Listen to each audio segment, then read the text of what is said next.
It doesn't matter to me whether we're a pure internet play. What matters to me is do we provide the best customer service. Internet, schminternet.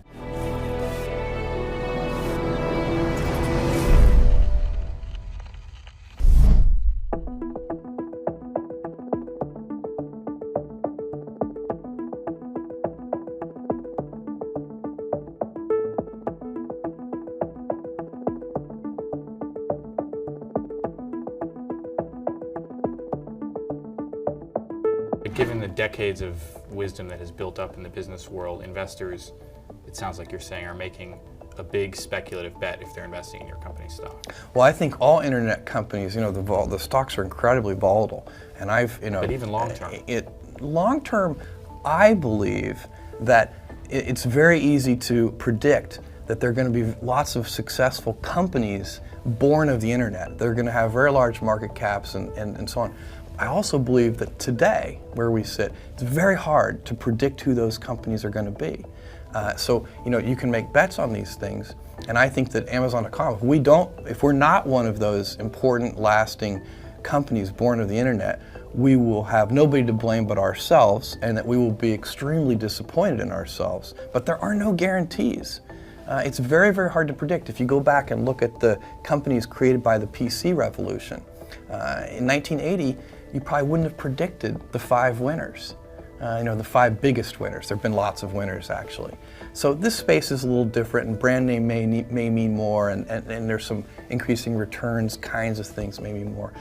But I believe that if you can focus obsessively enough on customer experience, selection, ease of use, low prices, more information to make purchase decisions with, if you can give customers all that, plus great customer service, and with our toys and electronics, we have a 30-day return policy. If you can do all of that, then I think you have a good chance, and that's what we're trying to do.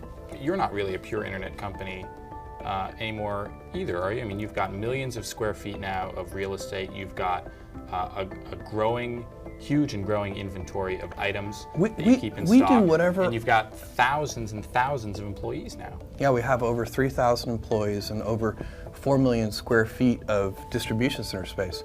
And those are things I'm very, very proud of, because with that distribution center space and half a dozen distribution centers around the country, it allows us to get product close to customers so that we can ship it to customers in a very timely way, which improves customer service levels. That's what we're about. If there's one thing Amazon.com is about, it's obsessive attention to the customer experience, end to end.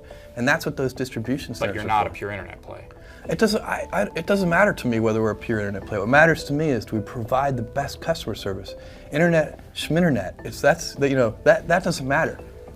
Well, but it does matter to your investors to know whether they're investing in a company that No, they should be investing in a company that obsesses over customer experience. In the long term, there is never any misalignment between customer interests and shareholder interests. Well, that's the same argument that somebody at Walmart would make as well, wouldn't they? I don't see why not. I think they should make that argument. So it's a correct argument.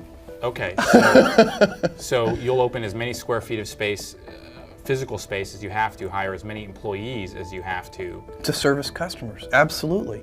And we'll do it as rapidly as we can. That's a very cost-intense proposition. Not compared to opening an equivalent network of retail stores. So if you open a bunch of chain stores, look, when we open a distribution center, we're opening places that may have, where we may pay 30 cents a square foot for a lease, instead of paying $7 a square foot, which you might pay in a high traffic retail area.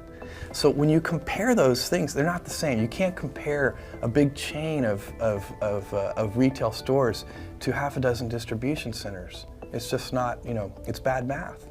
Okay.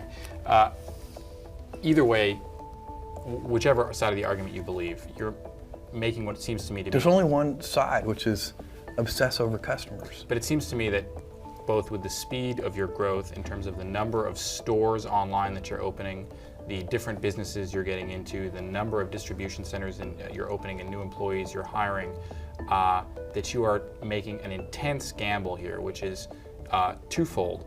One, that you can run this number of businesses, different businesses, well, and two, that you can make money by selling vast volumes of product at essentially razor-thin profit margins?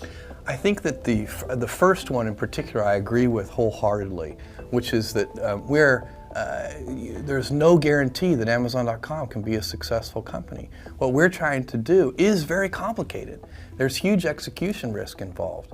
We have a terribly complicated business. We're growing, historically very rapidly. We're opening new product categories. We're expanding in new geographies. We have whole new business models with things like auctions. Now we think this is the less risky of the two approaches because scale is important in this business, and you need scale also to offer the lowest prices and the best customer service to people.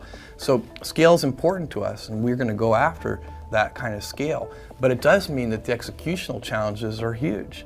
And so you'll find a bunch of people back in Seattle and around the world working very hard to make sure we service customers at the level that they're used to, and then even improving that.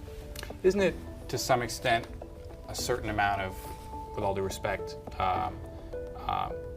corporate arrogance to assume that you can come into these businesses, which you have no experience in, and virtually overnight enter a huge variety of different businesses and become the best in those businesses and the market leader in those businesses and execute those well, when there are other companies that have been running these types of businesses for decades, if not more? I don't think so. So when we first started selling books 4 years ago, everybody said, look, you're just computer guys, you don't know anything about selling books. And that was true, but we really cared about customers, and now we know a lot about books.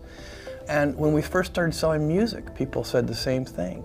But we hired the right people. So we don't do this in a vacuum. We go out and hire the best industry experts in each of these categories.